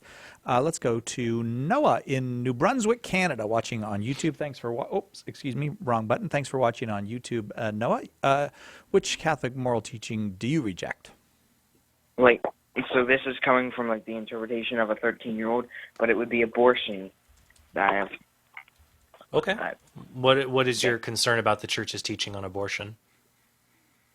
Well, my concern, or it's not really a concern. I just have a question. If it's not okay to, or why is it not? Or I guess it's more of a question. Why is it not okay to get an abortion if you were the one who chose to, or what morals do you apply by? How do you decide what a moral is from abortion? Why? Because society created our own morals by our own government. So what? Without how would you decide what if it's immoral to kill, even if it that's in the Bible? Is immoral. Right. What else can you back it up with? Well, no, what I would say is that there is a moral law that deep down human beings have a sense of what is right and what is wrong. And that's a moral law that we have a moral sense in our conscience that we can detect and we can find. That humans discovered morality, but they did not invent morality. Because we couldn't all get together. We could try, but it would be a lie if we all got together and said, you know what, slavery's okay now, or genocide and rape are okay now. It wouldn't be the case. Just as we could all get together and say the earth is flat, well, it's not. It would still be round. That morality is not merely a matter of opinion, because if morality were just opinions, you could never be mad at anyone for their moral choices. Because think about things that are just opinions. What ice cream flavor is best? What sports team is the best? What hockey team in Canada is the best? You don't get mad at somebody who has a different opinion on hockey. Well, Canada, who knows? I don't know. Maybe you do. But you don't get mad at someone if they like a certain kind of ice cream, they like a certain kind of sport. That's just their opinion. But you would get mad at someone if they had a moral opinion that it's okay to to rape women if they never find out about it, or steal from people. If, that we get mad and say, no, you shouldn't do that. That is wrong. So we understand this sense, and so we can know these moral truths by reflecting on them. And God communicates his moral truths through us through his revelation, like in the Bible or in what the church teaches. So when it comes to abortion, I think most of us agree you shouldn't kill innocent human beings. And abortion is the act of killing an innocent human being when they're in the womb. So if we don't kill human beings and the baby in the womb is a human being, we shouldn't kill them with abortion. That, I think, makes a lot of sense. So you were wondering about an issue and also a moral foundation. So what do you think of that? Yeah, but how we didn't discover moral. We technically created morality based on, like, so we didn't just, God created morality, but some people chose to refuse or refuse that morality, and we created our own laws in this society. Sure. So, Noah, can I ask you a question? Yeah. Could it be possible for, let's say, up in Canada or wherever you live, could it be possible for the government to pass an unjust or an evil law? Yes. What would you do if they did that? I could do nothing, honestly. Would you try to change the law if you could? It would take hundreds and hundreds of people to do that. Sure, but would you be willing to join people who wanted to change it and make it right again? Yeah. I didn't hear your answer, Noah. Oh, yeah. My dog just knocked something over, but yeah. Yes, okay. How would you know that the law is evil or wrong? How would you know that? Well, that's because they created their own standard of morality, and that would be afflicting like what I created for my own morality. So you have your own moral standard that you use to judge things. Yeah, you can create your own moral standard. Well, I agree with you, Noah, that you can have your own moral code. You have your own beliefs about what's right or wrong. Everybody has a moral code, things they think are right and think are wrong. Can I ask you a question, though? Do some people, is their moral code wrong in serious ways? Like, do you think a child molester's moral code where he thinks pedophilia and molesting a kid, he thinks it's right, and that's his moral code, but would you say that he's wrong? No, oh yeah. Okay, good. Thank you. Good. So if you say he's wrong, then that means our moral code is not the standard for morality. It's merely what we believe, and our code could be right or it could be wrong. And to determine that, we have to find a standard beyond us. And I think the ultimate standard beyond us is that God is perfect goodness itself. And he was able, God is the perfect standard of morality and goodness. He created us. He gave us his law in Revelation. And then he also gave us his law, his moral law written on our hearts, that if we form our consciences right, we can come to know it. So Noah, why don't you hang on the line?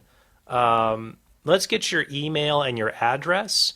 If it's feasible, I'd love to send you a copy of my book, Why We're Catholic, and I talk a little bit about morality in there, and that I think that should be helpful for you. Otherwise, I think the rest of the book has a lot of great stuff, and if it's feasible, we'll even send it to Canada. If not, we might have to send you an electronic copy. But stay on the line, Noah, and let's get your email and your address and try to get you a copy. But thank you for calling in. Is the dog all right, Noah? Yeah. Okay, good. Thanks for that call, Noah. 888-318-7884, the number. Trent Horn is our guest. All of Trent, or a couple of the very best of Trent Horn's pro-life materials are on sale for just $5 now at shop.catholic.com. Persuasive Pro-Life and Making the Case for Life, the book and the video. If you would like those, more folks who disagree with Catholic moral teaching when we come back with Trent Horn on Catholic Answers Live right after this.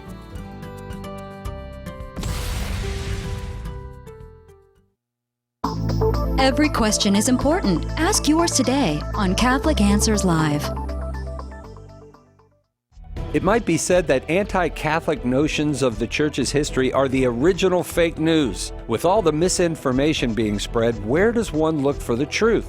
In The Real Story of Catholic History, Professor Steve Weidenkopf gives you the facts on over 50 of the most common misconceptions about Catholic history and shows how to answer them simply and powerfully. Whether it's to answer claims about Catholicism's supposedly pagan origins, old myths about the Inquisition that never seem to go away, or more modern errors that anti-Catholics put forth, The Real Story of Catholic History is an essential resource for every Catholic's bookshelf. Order your copy of The Real Story of Catholic History today by calling 1-888-291-8000, visiting the shop at Catholic.com, or asking for it at a good Catholic bookstore near you. As the legend goes, the Protestant Reformation began when Martin Luther nailed a list of his grievances with the Catholic Church to the door of All Saints Church in Wittenberg, Germany. But do you know the whole story? In Catholic Answer's brand new documentary, The Protestant Revolution, you will hear from top apologists Tim Staples, Jimmy Akin, Carla Broussard, Trent Horn, and Steve Weidenkopf as they expose the errors of Martin Luther and of the other so-called reformers. This DVD will give you a clearer understanding of our Protestant brothers and sisters, and you will be better equipped to engage them about what separates us and about what unites us. Order your copy of The Protestant Revolution today by calling 1-888-291-8000, visiting shop.catholic.com, or by asking for it at a good Catholic bookstore near you. EWTN, Teaching the Truth. Listening to your program has really touched my heart, and I just see such love and beauty, not only for Christ, but for people in general in the Catholic Church. And now I feel like I need more. I want to serve God more. I feel it so much that He's given me a gift to serve and to touch people, to love people. What would it take for me to maybe look into the priesthood? EWTN. Live truth. Live Catholic.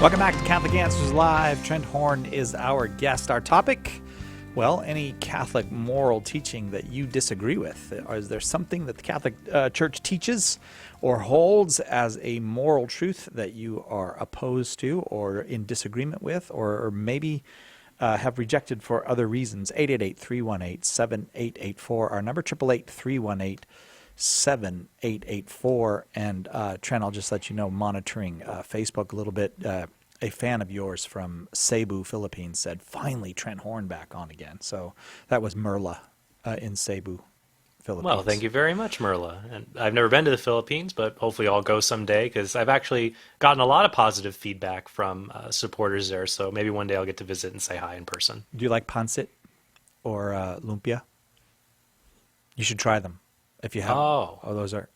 I have not enjoyed a lot of Filipino cuisine, but I always enjoy. You are in for a treat. So that would be super fun. Yeah, and one great thing is, like, if you get even a few, I suppose it maybe is like the Italians or the French or something. You get a few Filipinos together, and there's going to be food, and it's going to be good. Oh, of course. Yeah, they're not joking around about that. Now, who is the priest, the cooking priest? Is Father Leo, right? Linghug?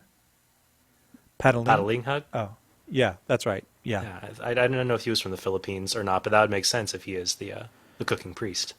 Yeah, so. Right. 888-318-7884, the number. Thanks. I like saying hi to the folks in the Philippines, because we do have a lot of listeners in the Philippines, and we do appreciate that. Michael in Cincinnati, Ohio, is on the line now. What is the Catholic moral teaching that you object to, Michael? Well, I'd like to get clarity about the one new man teaching that Paul has in the Church's stance on our moral obligation as Gentile Christians to pursue our Jewish elder brothers, principally from Ephesians and Romans 11. Mm-hmm. Could you comment on that? That I haven't seen that as a principal obligation that St. Paul gave us to pursue them in a complementary way. You haven't seen it where? What do you mean? Well, like in the Catholic Church? Correct. Yeah. From my understanding, Pope John the 23rd was one of the first pontiffs to honor the Jewish people as far as validating our obligation to uphold that covenant that God has with the Jewish people. And then John Paul II in Odunum Sint was saying that there's still this unfolding mystery of visible unity of Jew and Gentile. And I just wanted to know, aren't we, like what St. Paul says in Romans 11, to be as wild branches grafted in, that we're not the roots, we're supported by the roots, and that we're to live our life in such a way that we make the Jews envious for the gospel. For if their hardening of their heart is our opportunity to believe as Gentiles, what will happen when they do believe, but life for the world? So there's this, and then Paul explains more in Ephesians, the cross was given to bring down the dividing wall between Jew and Gentile, male and female, that we become one body. So that covenant contrasts us really as Gentile Christians being like the feminine dynamic of the complementary whole of the body. And let me jump in a little bit. Okay, let me jump in a little bit on this because we're touching on a lot of different issues. If we look at what the Second Vatican Council taught about the relations between the church and non-Christian religions, it talks about a certain type of familiarity, of course, that Jews and Christians have, sharing the Old Testament and the covenants that were placed there. But the desire, of course, is always for those who are Jewish today to come to know the Messiah, that the Jews wait patiently for the Messiah, and the Messiah will return. We know, of course, the Messiah did come once when Jesus was incarnate, but he will return again at the end of time. So both Christians and Jews, in a sense, can be patiently waiting for the Messiah, but our goal is always to evangelize and to help our Jewish brothers and sisters come to know that it is Jesus who is the Messiah, and the kingdom of God has come into earth through the Catholic Church. So when we look in Romans 11, for example, we see Paul talking about this, about Jews and Gentiles coming together to be, that the Gentile Christians who might have been far away from God because they didn't have the old covenant are now grafted in to this olive tree, and Paul, even at the end of Romans 11, has a hope that all of Israel will be saved, even though when he was writing, many of the Jewish people had rejected Jesus being the Messiah, just as many Jews today, of course, because they're Jews, they don't believe Jesus is the Messiah. So it's important to know, and this comes up sometimes also when people talk about recent statements by like Pope Francis about whether we should proselytize Jewish people. The term proselytizing has a very technical term in Catholic documents. It usually refers to kind of forcing or coercing someone to become Christian. We shouldn't do that, and that has happened, unfortunately, in the history of relations between Jews and Christians. So that's why there's a hesitancy about wanting to repeat those same mistakes. Rather, we should engage in evangelization towards our Jewish brothers and sisters. So I'd recommend for you a great book by Roy Schumann. It's called Salvation is from the Jews. Roy is Catholic, but the book talks about how salvation ultimately comes from the Jewish people, given to us through the church, of course, because Jesus and the apostles were Jewish, and how even Jews today can find a home in the Catholic Church. So the book is Roy Schumann's Salvation is from the Jews, and that might help clear up a little bit more what you're talking about with Ephesians and what Paul writes in Romans. So thank you very much for calling. Thank you very much for that call, Michael. We go now to Tom in St. Louis, Missouri, listening on 92.7 FM. Tom, thank you for your call. You are on with Trent Horn. Hi, Tom. Oh, wait, I think Tom's catching up to us. Tom? I'm here. Oh, you're there. Okay. Tom, you're on with Trent Horn. Yep. Thank you. I accept and I understand the concept of the reason for contraception, talk about unitive and procreative, and the principles of it. The problem I'm having is applying it to the situation. I'm a social worker, and I deal with foster children, and they've been traumatized by abuse and neglect, and they haven't had proper parenting and raising. Then we're asking, we come to a dilemma where we're asking our teenage foster children to abstain, and they don't have the tools and the seeming ability and the raising to know how to be self-disciplined, and they don't know how to be they have a hard time taking care of themselves. How can they take care of children? So, our agency advocates for the kids to use contraception. Now, I struggle with this, being a Catholic in a secular institution. But in some ways I sympathize toward it because they don't know how to be parents. If they don't have the tools to be parents, they don't have the tools to be responsible to abstain. They don't understand what that all means. So do we want to continue the generations of, their parents were traumatized, they were traumatized, and they don't have, the next generation is going to be traumatized. Isn't it the lesser of two evils? Or we could say, use contraception. That's the only way that you can. I see what you're saying, Tom, and let me jump in on that with some thoughts. Number one, the evil you're concerned about is children who are not formed well, who haven't learned virtue, haven't learned responsibility, maybe even don't know basic right and wrong, and so they're not well-formed adults. And you say, that's a cycle that we need to break, that their parents weren't well-formed or were neglectful, and now you've got people who've got all kinds of psychological or physical issues. First, I would ask a question. Does contraception treat their malformation and make them responsible people? Does it change how they think and act? No, it'll prevent the next generation from it happening. Right, but here's the problem with that. Number one, in order for it to actually prevent another generation, what it would have to do is these people, these children, would have to use contraception perfectly and forever. Now, do you think, though, that, one, they might make a mistake, which many teenagers, especially the ones you're describing, are prone to do if they're using pills or condoms? The contraceptive failure rates with teens is extremely high because teenagers just aren't responsible. So don't you think it's, even if they're using contraception, they may fail, or they'll get older, get married, or live with somebody, and just decide to have a child. And when they decide to have a child, using contraception itself, that's not going to make them responsible, healthy adults, right? Right? Do we lose you? Yeah, I'm just trying to prevent, for example, the case I had with a mother who she's had 3 kids before she's 18. Yeah. Well, she had trouble even feeding the kids regularly. She had an in-home nurse come every week and weigh them, and it's just a constant battle of just trying to keep these kids healthy when they're infants and 2 years old. Right, and Tom, I see where you're coming from, and like I said with a caller on the previous hour, when we have these really tough and hard situations, a lot of times 2 solutions come up to us. An easy one that kind of makes us morally uncomfortable, at least a little bit, and a hard one that makes us uncomfortable because we're not sure if it's going to work, and it seems like a ton of work.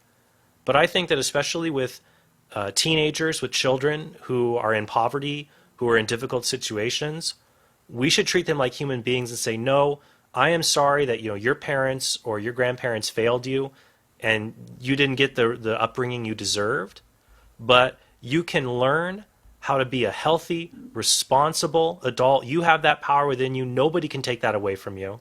And providing them with mentors and advice to say, no, you can break this cycle. You can decide. You don't want to be raising 3 children on your own with a boyfriend who runs out the door because you're having relations with men and you're not married. Or a man, you're not going to have to worry about fathering 8 children and having to provide for them. And to let them know, yes, you can rise above this, and to give them the emotional, mental, and spiritual values to do that, rather than just any kind of just a quick and easy solution that I don't think is going to work, because it's not going to break the cycle. They're still going to have these bad parenting habits, these irresponsible habits, and they'll just probably end up having children and maybe on their own when they want to, and the cycle continues. It sort of reminds me of that movie Stand and Deliver. You familiar with the movie, Si, Stand and Deliver? I am not. No, I haven't seen it. Oh, well. We were talking about an asteroid in it, does it? No, it's based on the true story of Jaime Escalante. He was a math teacher in Los Angeles, and he had kids that were just, on the verge of dropping out. Mhm. And these kids came from really, really rough homes. And people said, I'm sure some people would have said to him, look, just pass them, let them cheat on the tests, get them out of here so they at least have a diploma and maybe they'll do something. But that's a quick, easy fix, and if it's cheating, it's an evil fix. Rather, what he did was he poured himself into these kids from broken homes, from violent homes, and he taught them so well that they passed the advanced placement calculus exam, and a year earlier, some of them couldn't do basic math. The change was so great, people thought that they cheated and they retook the test.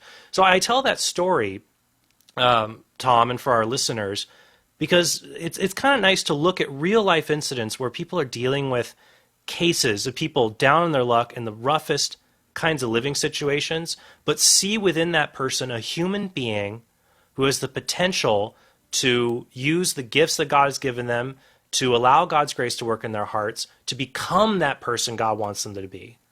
And if we believe in that person and help them to do that, that's better than just giving them a purely, halfway solution or giving them evil means to try to prevent evil. I mean, through a running theme through this show, we've talked about nuclear weapons, we're talking about contraception. A running theme is this: to help another human being, we should always try to do good by that human being and help them be the person God wants them to be. And God can help them do that. We should never do evil so that good can come from it, whether it's nuclear weapons, contraception, abortion. Don't do evil so good may come. Instead, conquer evil with good. That's what Paul writes in his letter to the Romans. Don't do evil for good. Let's conquer evil with the good. And that's, I think, what we should live by. And that's a perfect spot to take a break. Tom, thank you so much for that call. We'll be right back with more Catholic Answers Live right after this. Don't you just love listening to Trent Horn? Did you know you can book Trent or any of our other great speakers to speak at your parish or special event? Contact one of our seminar coordinators through the Speakers Bureau section on Catholic.com today to find out more information. Homeschool Connections, an online provider of courses for your Catholic homeschool, is a sponsor of Catholic Answers Live. Homeschool Connections website is homeschoolconnections.com. Catholic Answers Live is brought to you in part by CatholicSingles.com, the website for Catholics who want to meet others who share their Catholic values for faith, fellowship, and love. You can learn more at CatholicSingles.com. Catholic Answers Live thanks CatholicSingles.com for their generous support. Do you subscribe to Catholic Answers Magazine? We hope, but if not, right now we've got a deal that you're going to love. We've reduced the price and thrown in a free digital subscription when you subscribe. That's right, subscriptions to Catholic Answers Magazine just got cheaper, $10 less on one-year subscriptions and $20 less on two-year subscriptions. And right now, when you purchase a subscription, you get a subscription to the digital edition added to your order for free. With a deal like that, it's the perfect gift for friends, family members, seminarians, your priest, even yourself. When you get right down to it, what other gift has the potential to touch hearts and reap eternal rewards? Log on today to CatholicAnswersMagazine.com and sign up yourself, your friends, and your family for a magazine that is bound to make a difference in their lives and the lives of those they meet. Share the faith. Defend the faith. Catholic Answers Magazine from Catholic Answers, the most trusted name in Catholic apologetics. Call now with your question. 888-318-7884. This is Catholic Answers Live.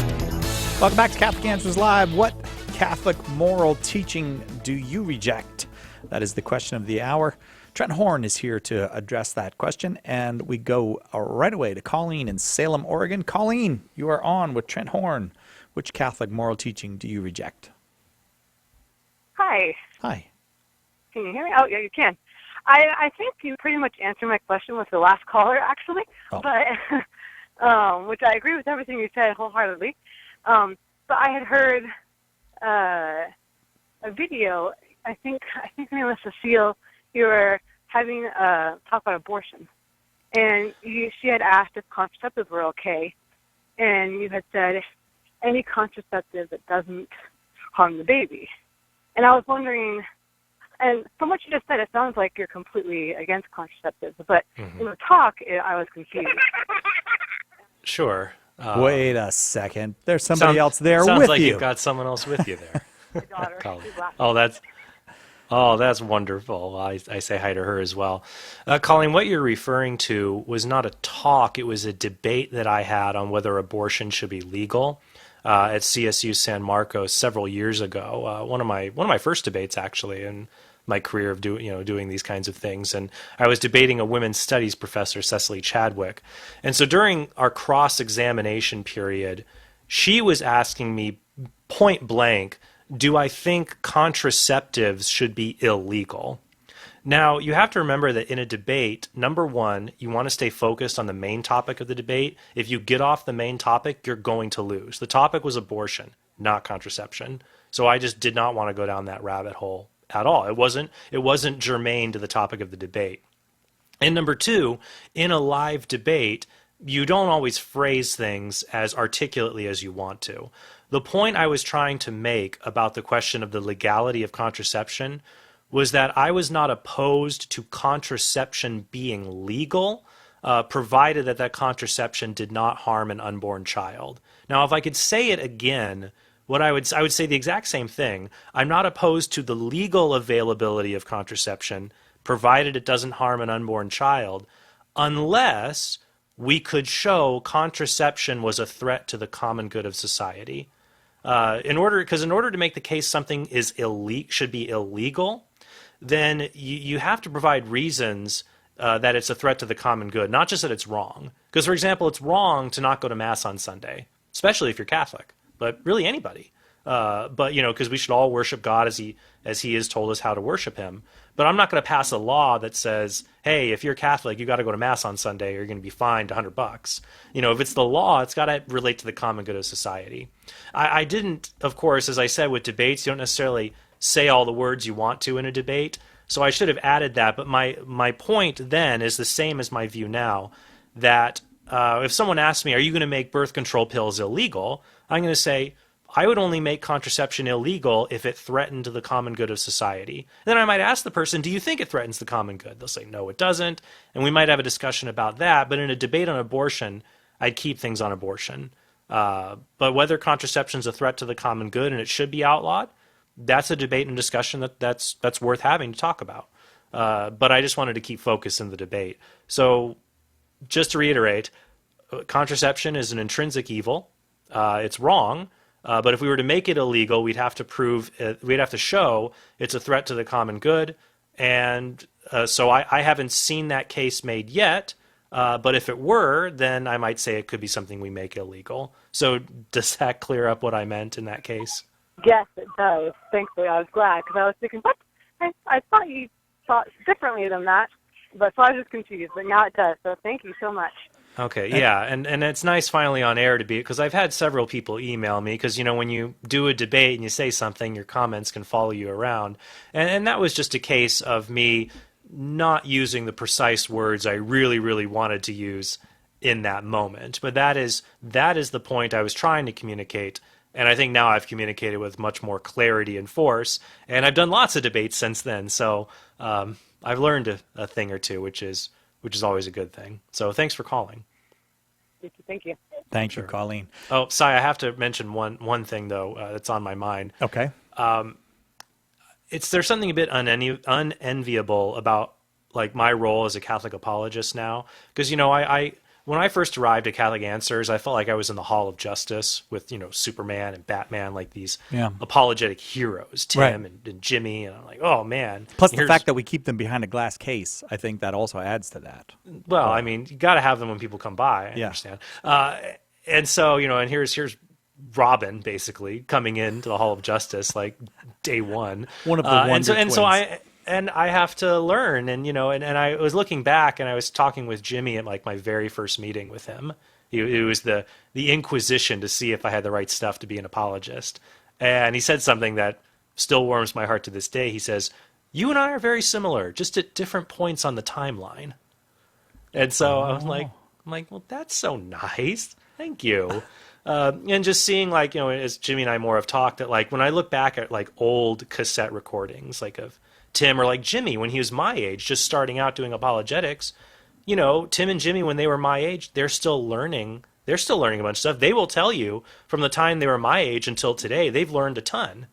Now, what's unenviable is that, they'll learn and they'll maybe go out and do things, and maybe if they make a mistake, well, it's on some cassette tape somewhere, But mine might end up being more on YouTube because everything that happens is digitized now. That's funny to think about that. Yeah, right. It's a lot harder to be a Catholic apologist starting out in 2017 than 1997. Yeah, it'll be like 20 years from now. Trent, remember when you made that mistake in the summer of 2016? And be like, oh man, when am I ever going to live that down? Well, that's why you have to be humble and say, I'm only human. We're all learning and trying to do our best to share the truth. But it reminds me of sentiments that both Cardinal Newman and G.K. Chesterton said that amounted to this. If something is worth doing, it's worth doing badly. Yeah. Well, that's what Chesterton said. Newman said, if a man waited to do something until it was perfect, nothing would ever get done. All right. And so that's kind of what we have to do, that we have to go out and share the gospel so that the Holy Spirit can convert hearts and help to move people's hearts and souls closer to the gospel. And we're imperfect. And God, in his grace, he's chosen imperfect people like us to do that because he's so gracious. And in the letter to the Corinthians, when Paul is recounting what God has said to him, God says, my strength is made perfect in weakness. That he chooses the foolish, the weak of the world to upend the strong and the wise by the proclamation of the gospel. Amen to that, brother. And I think you get a lot of support from that from Pope Francis as well, who's been really strong in saying, get out there and share the good news and don't wait around to become a professional. Sharing the good news is for everybody. Not that you're not a professional. You are a professional, Trent. But And with Pope Francis, a good dose of humility. I think there is a story that at the dinner with the other cardinals after he was elected, he raised a toast and he said to them after his election, "May God have mercy on all your souls." A lot of popes have said that. Yeah. Well, clearly you all made a mistake, but here we go. Here we go. Yeah. So you have to understand that God does not call the equipped, he equips the called, and that's true for everybody listening today. If you feel God is calling you to evangelize, do mission work, do work in an apostolate, and you're scared, like, well, I'm not equipped enough. God equips the call, doesn't necessarily call the equipped. Right. And it's funny that we would know that, okay, if I want to learn to play basketball, I know I got to go out and practice and work. I'm going to lose some games. But when it comes to love and charity and evangelization, we act like either I've got to be St. Francis right off the bat, or why bother? Right. And you know what? I mean, that's a lack of confidence at least, and at worst, that's the sin of pride. That's the sin of pride, saying, my personal feelings and stature matter more than what God wants. That's right. I don't care that I'm a terrible radio host. I'm still here going to do this for Jesus, no matter how bad I am. If that's what God wants, that we put what God is calling us to over our own desires, even especially when they're being selfish, and to trust in God in everything we do. Yep. And Trent Horn, thanks very much. Another 2 excellent hours with Trent Horn. It was a lot of fun. It was. Thank you, Cy. Thank you. And tomorrow, open forum, 2 hours. First hour, Mark Brumley will be here, the president of one of the greatest publishing houses in the universe. And second hour, Jimmy Akin, our own Jimmy Akin, will be, God willing, we'll see you then on Catholic Answers Live.